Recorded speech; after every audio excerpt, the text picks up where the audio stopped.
Pastor Graceswin relationship பாட்காஸ்டுடைய இன்னொரு exciting எபிசோடுக்கு உங்களை வரவேற்கிறோம்.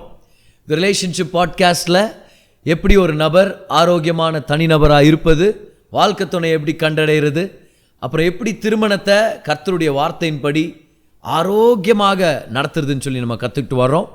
உறவுகளை பற்றின விஷயம், குடும்பத்தை பற்றின விஷயம் நம்ம எல்லாருக்கும் மிக முக்கியமான தேவைப்படுகிற சத்தியங்கள்.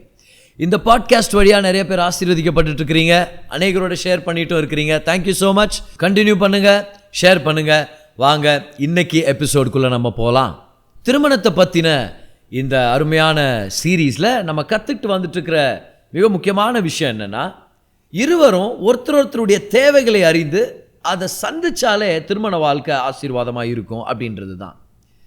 It is about meeting each others needs. முதலாவது அவங்க தேவை என்னன்னு சொல்லி தெரிஞ்சுக்கணும், அதுக்கப்புறம் அந்த தேவையை சந்திக்கணும். நம்ம கற்றுக்கிட்டோம், உங்களுக்கு அந்த தேவை இல்லைன்றதுனால அவங்களுக்கு அது இல்லைன்னு அர்த்தம் இல்லை. அதே போல் ஒரு சில விஷயங்கள் உங்களுக்கு தேவைன்றதுனால அது உங்களை சந்தோஷப்படுத்துதுன்றதுனால அதே விஷயத்தை நீங்கள் அவங்களுக்கு கொடுத்தீங்கன்னா அவங்களும் சந்தோஷம் அடைவாங்கன்னு சொல்லி கேரண்டி இல்லை. அப்போ அவங்களுடைய தேவை என்ன நீங்கள் தெரிஞ்சுக்கணும். கணவர் மனைவியின் தேவைகளை அறிந்து அதை சந்திக்கும் போது, அதே போல் மனைவி கணவருடைய தேவைகளை அறிந்து சந்திக்கும் போது அந்த திருமணத்தில் ஒரு ஆசீர்வாதம் இருக்குது. ரெண்டு பேரும் அந்த உறவை என்ஜாய் பண்ண முடியும். அப்போ எப்படி இந்த தேவைகளை நம்ம அறிந்து கொள்வது? வேதத்தை சார்ந்தே நம்ம கற்றுக்க முடியும். எப்படி கர்த்தர் மனுஷனை உண்டாக்கி இருக்கிறார் அப்படின்ற விஷயத்தை வச்சு ஒரு சில தேவைகளை பற்றி நம்ம டிஸ்கஸ் பண்ணிட்டு வரோம். பேர்ஸ் ஆஃப் நீட்ஸ் அப்படின்னு நான் கொண்டு வந்த பாருங்க, இந்த ஜோடியான தேவைகள். ஃபார் எக்ஸாம்பிள், ஆண்களுக்கு மரியாதை தேவை, ரெஸ்பெக்ட் ரொம்ப முக்கியம். பெண்களுக்கு அதுக்கு ஈக்குவலான ஒரு தேவை இருக்குது, அதுதான் அன்பு. So men need respect and women need love. அதே போல் இன்னொரு ஜோடி பாருங்க, ஒரு ஆணுக்கு தாம்பத்திய உறவின் நிறைவு தேவை திருமணத்தில், செக்ஷுவல் ஃபுல்ஃபில்மெண்ட். ஆனால் பெண்ணுக்கு திருமணத்தில் அஃபெக்ஷன் அப்படின்றது ரொம்ப முக்கியம், நேசம், அதை அவங்க எதிர்பார்க்குறாங்க. மூன்றாவதான ஜோடி என்னன்னா, ஒரு ஆணுக்கு ஊக்குவிக்கும் வார்த்தைகள், திடப்படுத்தும் வார்த்தைகள் தேவை, உறுதிப்படுத்தும் வார்த்தைகள், வேர்ட்ஸ் ஆஃப் அஃபர்மேஷன். ஆனால் அவருடைய மனைவிக்கு கம்யூனிகேஷன் தேவை, பேச்சுவார்த்தை தேவை. நிறையா பேசணும், நிறையா டீட்டெயில்ஸ் அவர் கொடுக்கணும் அப்படின்னு சொல்லி அவங்க விருப்பப்படுறாங்க. அப்படி நீங்கள் செஞ்சீங்கன்னா உங்கள் மனைவியை நீங்கள் நேசிக்கிறீங்க அப்படின்ற மெசேஜ் அவங்களுக்கு போய் சேருது. இந்த எபிசோடில் நம்ம பார்க்குற ஒரு முக்கியமான ஜோடி தேவைகள் என்னன்னா, பெண்களுக்கு பேச்சு துணை தேவை. இதை நம்ம லாஸ்ட் எபிசோடில் பார்த்தோம். அதுக்கு ஈக்குவலாக ஆண்களுக்கு பொழுதுபோக்கு துணை தேவை. பொழுதுபோக்குக்காக துணை தேவைன்னு நான் சொல்லலை, கவனிங்க. பொழுதுபோக்கு ஆக்டிவிட்டீஸில் ஒரு இன்வால்வ் ஆகும்போது அவரோடு கூட சேர்ந்து என்ஜாய் பண்ணி பார்ட்டிசிபேட் பண்ணுற ஒரு துணை தேவை. அது அவருடைய மனைவி அந்த தேவையை சந்திக்கும் போது அதை விட மிக சந்தோஷம் இந்த உலகத்தில் அவருக்கு ஒரு சில விஷயங்கள் தான் தர முடியும். அப்படின்னா அந்த தேவை உண்மையான ஒரு தேவை, அது ரொம்ப முக்கியமானது. அதை தான் நம்ம பார்க்க போகிறோம் பாருங்க. Women need conversational companionship, but men need recreational companionship. பாருங்க, இந்த ரெண்டு தேவைகளுமே இன்னொருத்தருடைய சகவாசத்தோடு இணைஞ்சிருக்கிறத நம்ம பார்க்குறோம். Both these needs have to do with the sharing of the company of the other. இப்போ ஆதியாகமம் 2 அதிகாரம் அதோடைய 18ஆம் வசனத்தில் நம்ம படிக்கிறோம், தேவன் மனுஷனுக்கு ஏற்ற துணையாக உண்டாக்கினார்னு சொல்லி. தமிழில் அந்த வார்த்தை பாருங்க எவ்வளோ அருமையாக இருக்குது. துணை அப்படின்ற வார்த்தை வருது, கம்பானியன், a suitable companion. அப்படின்னா திருமணம் அவங்களுக்கு செஞ்சு வச்சதே எதுக்காக? எல்லா விஷயத்தையும் அவங்க ஒன்று சேர்ந்து செய்யணுன்றதுக்காக, எல்லா விஷயத்திலும் இணைஞ்சவங்களாக வாழ்க்கையை நடத்தணுன்றதுக்காக. To do life together, best ஃப்ரெண்ட்ஸா, பெஸ்ட் பார்ட்னர்ஸா, எல்லா விஷயங்களும் பகிர்ந்து கொண்டு வாழ்க்கையின் சந்தோஷங்கள், ஏற்ற தாழ்வு, எல்லா அனுபவத்திலையும் ஒருத்தரோட ஒருத்தர் துணையாக இருந்து ஒரு நல்ல நட்பையும் ஒரு இல்லற வாழ்க்கையை அனுபவிக்கணுன்றது தான் கர்த்தருடைய திட்டம். So marriage is about doing life together. அதை மறந்துடவே கூடாது நம்ம. அப்போ அதில் கம்பானியன்ஷிப் அப்படின்றது தவிர்க்க முடியாத ஒரு விஷயம், தவிர்க்கக்கூடாத ஒரு விஷயம். If your wife is not your best friend, then your marriage needs work. If your husband is not your best friend, then your marriage needs work. அதில் வேலை செய்யணுமா இருக்குது. இந்த சத்தியங்கள் உங்களுக்கு சகாயம் பண்ணணும்னு சொல்லி நான் விருப்பப்படுறேன், நான் நம்புகிறேன். ஆணுடைய தேவைகளில் ஒரு முக்கியமான விஷயம் பொழுதுபோக்கு நடவடிக்கைகள், recreational activities, which includes entertainment, sports, games, hobbies, all these activities which we do for fun. Time பாஸ்க்காக, லீஷருக்காக பண்ணுவோம் தெரியுமா? இந்த மாதிரி நடவடிக்கைகள் ஒரு ஆணுக்கு இருக்கிற ஒரு முக்கியமான தேவை. இதை ஒவ்வொரு பெண்ணும் புரிஞ்சுக்கிட்டா ரொம்ப நல்லாயிருக்கும். இது ஒவ்வொரு பெண்ணின் மனதிலையும் ரொம்ப ஆழமாக பதிக்கணும் அப்படின்னு சொல்லி நான் விருப்பப்படுறேன். பாருங்க, man has a genuine need for recreation. பெண்களுக்கும் தேவைப்படுகிறது, ஆனால் ஒரு ஆணுக்கு அது ரொம்ப அதிகமாக தேவைப்படுதுன்றது நான் சொல்கிறேன். இப்போ அதையே தான் அவர் செய்யணும்னு அர்த்தம் இல்லை. வேலை வெட்டிக்கு போகாமல் வெறும் பொழுதுபோக்கில் இன்வால்வ் ஆகணுன்றது நிச்சயமாக நம்ம பிரசங்கம் பண்ணுறது இல்லை. ஆனால் அவனுடைய அநேக தேவைகளை அதுவும் ஒன்று. அதை புரிஞ்சுக்கிட்டா அந்த திருமணம் நல்லாயிருக்கும். இதை புரிஞ்சுக்கிட்டா மனைவி அந்த தேவையை சந்திக்கலாம், புரிஞ்சுக்க முடியும்ன்றேன் நான். நல்லாயிருக்கும். திருமணத்தில் கொஞ்சம் என்ஜாய்மெண்ட்டை நம்ம அதிகமாக்க முடியும். இப்போ ரெக்ரியேஷன்னா என்னது? பொழுதுபோக்குனா எதை பற்றி பேசுகிறோம் நம்ம? நல்லா கவனிங்க. Recreation is an activity of leisure. பொழுதை போக்குறதுக்காக நம்ம செய்கிற, சந்தோஷப்படுத்துகிற ஒரு சில நடவடிக்கைகள். அது இன்பத்தை கொண்டு வருது, என்ஜாய்மெண்ட்டை கொண்டு வருது, அம்யூஸ்மெண்ட்டை கொண்டு வருது. we do it for fun. இதில் நான் ஏற்கனவே சொன்னது போல் கேம்ஸ், ஸ்போர்ட்ஸ், இல்லைனா ஹைக்கிங், சர்ஃபிங், ஹாபீஸாக இருக்கலாம், ஸ்போர்ட்ஸ் கேம்ஸ் வாட்ச் பண்ணுறதா இருக்கலாம், இல்லை ஸ்போர்ட்ஸ் கேம்ஸ்க்கு போகிறதா இருக்கலாம். இது எல்லாமே முக்கியமான ஒரு பங்கு வகிக்குது, முக்கியமான தேவையாக இருக்குது. மூவிஸ் பார்க்குறது, ஒரு சில என்டர்டெய்னிங் ஷோஸ் பார்க்குறது, இது எல்லாமே ஆணுக்கு தேவைப்படுகிற ஒரு முக்கியமான விஷயம். சைக்கலாஜிக்கலாகவும் பயாலஜிக்கலாகவும் அவனுடைய அடிப்படை டிசைனில் அவனுக்கு இருக்கிற ஒரு தேவை. அதை நம்ம புரிஞ்சுக்கணும் முதலாவது. இதை புரிஞ்சுக்கிட்டா அந்த தேவையை இவங்க சந்திக்க முடியும். ஏன்? இவங்களோட இணைய முடியும். இவருடைய அந்த ரிக்ரியேஷனல் ஆக்டிவிட்டீஸில் அவங்க பார்ட்டிசிபேட்டும் பண்ண முடியும். அப்படி செய்யும் போது அவங்களுடைய தேவையை சந்திக்கப்படுது. இதை நம்ம மறந்துடக்கூடாது. பட் கர்த்தர் மனுஷனை டிசைன் பண்ணும்போது, படைக்கும் போது ஒரு தலைவனாக ஏற்படுத்தி இருக்கிறார். முதல் மனுஷனை தான் கர்த்தர் படைச்சார். So he was first and is also a leader. First leader, முதல் சிருஷ்டிக்கப்பட்டவன், தலைவனாகவும் இருக்கிறான். அப்போ என்ன ஆயிடுச்சு? நேச்சுரலாகவே ஃபர்ஸ்டில் இருக்கணும், ஜெயிக்கணும், முன்னாடி வரணும், இவங்களை விட நான் ஜெயிக்கணும், அவங்கள விட ஜெயிக்கணும், காம்படிட்டிவ்னஸ், லீடர்ஷிப். ஸோ இது எல்லாமே அவனுடைய நேச்சருக்குள்ளவே வந்ததுனால, ஸோ இயல்பாகவே மனுஷன் ஒரு சில ஆக்டிவிட்டீஸ் இன்வால்வ் ஆகணும், காம்படிட்டிவ்னஸ் இருக்கணும், ஜெயிக்கணும். ஏதாவது ஒரு டீமோட அவர் கனெக்டடாக இருந்தார்னா, அது அவருடைய ஐபிஎல் டீமாக இருக்கலாம், ஃபுட்பால் டீமாக இருக்கலாம், அவனுடைய தேசத்துடைய ஏதோ ஒரு குறிப்பிட்ட ஸ்போர்ட்டுடைய டீமாக இருக்கலாம். அந்த டீம் ஜெயிக்கணும் அப்படின்னு அவங்க ரொம்ப ஆரவாரமாக இருப்பாங்க, ரொம்ப ஆர்வத்தோடு இருப்பாங்க. அந்த டிஷர்ட்டுங்களை வாங்குவாங்க, அந்த மேட்சுங்களை தவறாமல் பார்க்குவாங்க, அந்த மேட்சை பார்க்கணுன்றதுக்காக வேலையை விட்டு சீக்கிரமாக வருவாங்க.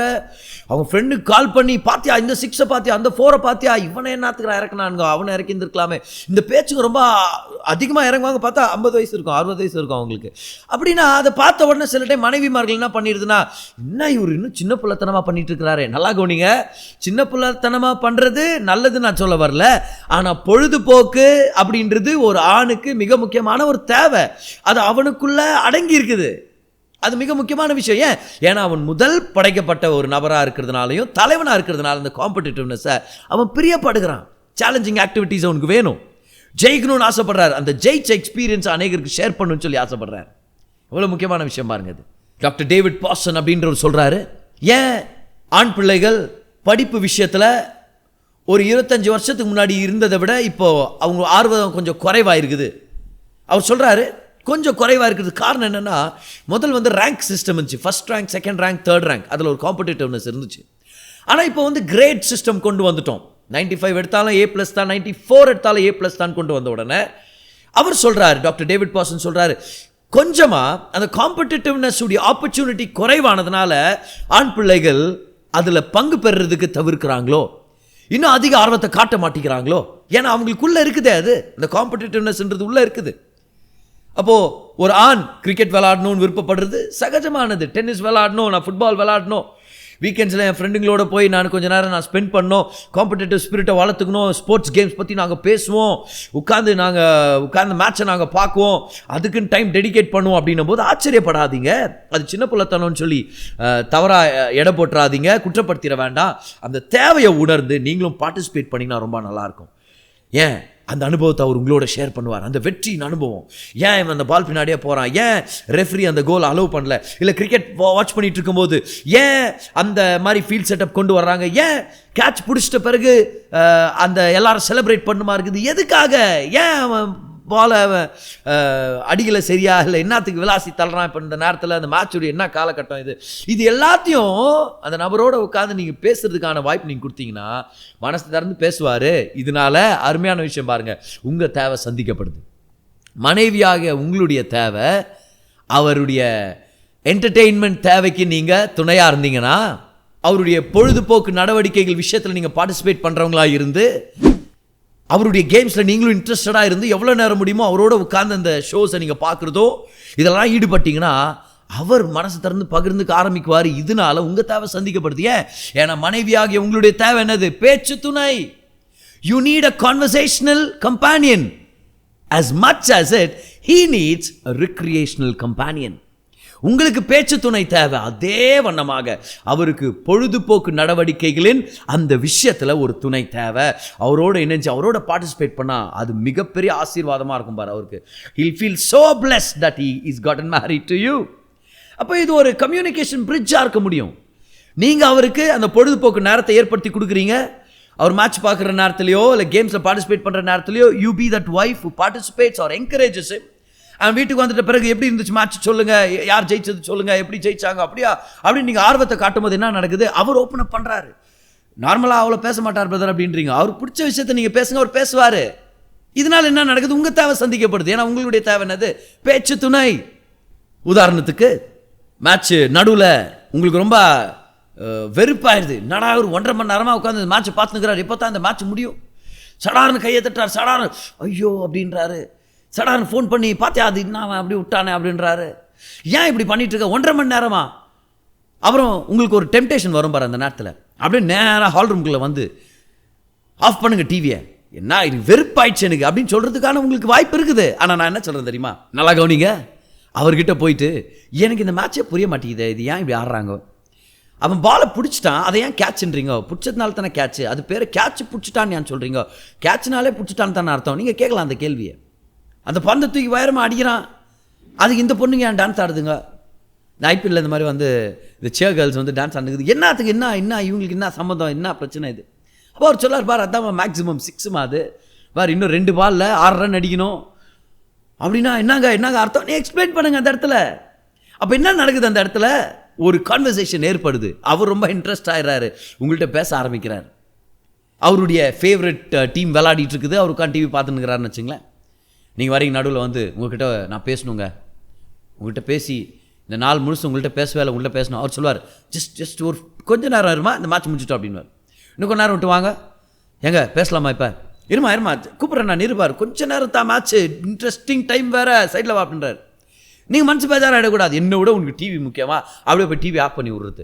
இதனால் என்ன ஆகுது தெரியுமா? அவருடைய பொழுதுபோக்கு தேவையை நீங்கள் கண்டுக்கலன்னு அர்த்தம்.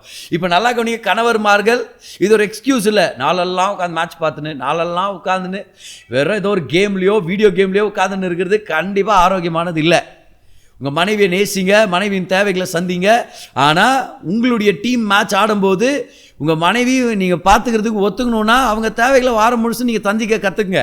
ஆனால் மனைவிமார்கள் கவனிங்க, உங்ககிட்ட தான் இன்றைக்கி அதிகமாக பேசின்னு இருக்கிறோம். அவருக்கு அந்த பொழுதுபோக்கு தேவை இருக்குது. அப்போ நீங்கள் சொல்லுங்கள், ஓகே நான் இந்த மேட்ச் முடிகிற வரைக்கும் வெயிட் பண்ண போகிறதில்ல, உங்கள் கூடவே உட்கார்றேன், எனக்கு எக்ஸ்பிளைன் பண்ணுங்கள், இந்த மேட்சை பற்றி எனக்கு சொல்லுங்கள், நானும் உங்கள் கூட சேர்ந்து உங்களுக்கு ஒரு ஹைஃபை கொடுக்குறேன். நீங்கள் என்ஜாய் பண்ணும்போது நான் என்ஜாய் பண்ணுறேன், நீங்கள் ரிஜாய்ஸ் பண்ணும்போது நானும் ரிஜாய்ஸ் பண்ணுறேன். எஸ், உங்கள் டீம் என்னவோ அதே டீமுக்கு நான் சப்போர்ட் பண்ணுறேன். ஓகே இறங்குங்க அந்த மாதிரி. ஆனால் நீ இப்படி சொல்லிடாதீங்க, நீங்கள் ஆர்சிபினா நான் சிஎஸ்கே அப்படி ஆப்போசிட்டில் சேராதீங்கன்றேன் நான். நல்லா அது. ஓகே, ஒரே டீமில் இருங்க, ஒரே டீமை சப்போர்ட் பண்ணுங்க, அந்த என்ஜாய்மெண்ட்டை கொண்டு வாங்க. You need a conversational companion, right? Your husband needs a recreational companion.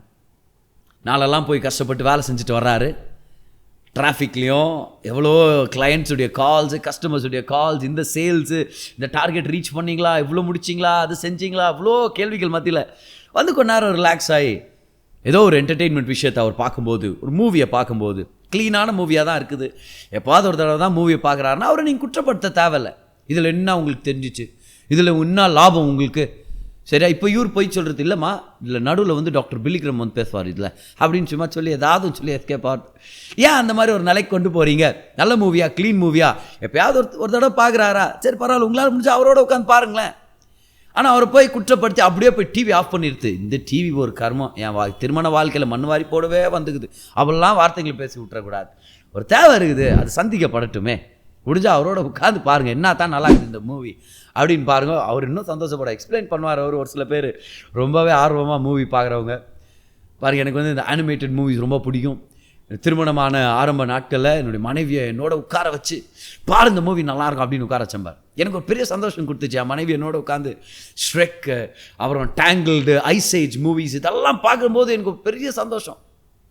இப்போ அவங்க பெரிய மூவி பர்சனோ சீரியல் பர்சனோ இல்லை. சீரியல் பர்சனாக இல்லைன்றது நினச்சி நான் அன்றைக்கு நன்றி செலுத்துகிறேன் இந்த நேரத்தில். ஆனால் இந்த அனிமேட்டட் மூவிஸ் எல்லாம் எனக்கு ரொம்ப பிடிக்கும் பாருங்கள். அது நல்ல அனிமேட்டட் மூவிஸ் எல்லாம் ரொம்ப ஆர்வமாக உட்காந்து பார்க்குவேன். இப்போ மனைவியை உட்கார வச்சு வா இந்த பாரு மூவி அப்படின்னு பார்த்துட்டு நான் எழுதுனுக்கிற அனிமேட்டட் மூவி பார்த்துன்னு அவங்க நீங்கள் என்ன இதுக்கெல்லாம் எழுது நிற்கிறீங்க அப்படின்னு. ஆனால் எனக்கு ஒரு ஆனந்தம் மாதிரி என் மனைவி என்னோட உட்காந்தாங்க இந்த மூவியை பார்த்தாங்கன்னு சொல்லி it plus me a lot. அதனால் நான் சொல்கிறேன், மனைவிகளுக்கு பேச்சு துணை தேவை, அதே அளவுக்கு கணவர்மார்களுக்கு பொழுதுபோக்கு நடவடிக்கைகள் தேவை. அந்த நடவடிக்கைகளை அனுபவிக்கும் போது கூடவே வாழ்க்கை துணை இருந்தால் அது மிகப்பெரிய ஆசீர்வாதமாக அவருடைய உள்ளத்துக்கு போய் சேர்ந்துடும். இதனால் ஒரு கான்வர்சேஷன் அட்மாஸ்ஃபியர் வளருது. அதனால் சொல்கிற மனைவிக்கிட்ட திட்டாதீங்க உங்கள் கணவரை. அவர் கிரவுண்டே கெதின்னு உட்காந்து அங்கேயே செத்து கிடப்பார், ஒழுங்கு மரியாதை ஒரு புருஷனாக இருக்க மாட்டேங்கிறாரு அப்படின்ட்டு நீங்கள் கோவப்பட்டு பேச வேண்டாம். உங்களால் முடிஞ்சால் நீங்களும் கிரவுண்டுக்கு போங்கன்றேன்.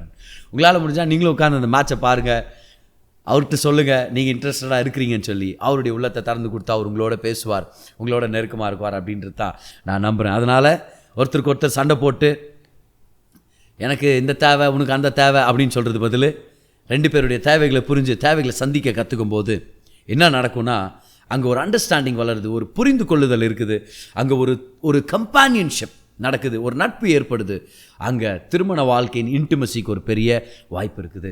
So if you want your marriage to be blessed, உங்கள் திருமணம் ஆசீர்வதிக்கப்பட்டிருக்கணும்னா ஞாபகம் வச்சுங்க, உங்கள் மனைவிக்கு பேச்சு துணை தேவை. அதே மாதிரி மனைவிமார்கள் ஞாபகம் வச்சுங்க, உங்கள் கணவருக்கு பொழுதுபோக்கு நடவடிக்கைகளில் ஒரு துணை தேவை. நீங்கள் அந்த ஏற்ற துணையாக இருக்க முடியும். இந்த சத்தியத்தை ஞாபகம் வச்சுங்க, இதை ப்ராக்டிஸ் பண்ணுங்கள். இது உங்கள் திருமணத்துக்கு பெரிய பூஸ்டாக இருக்கும்.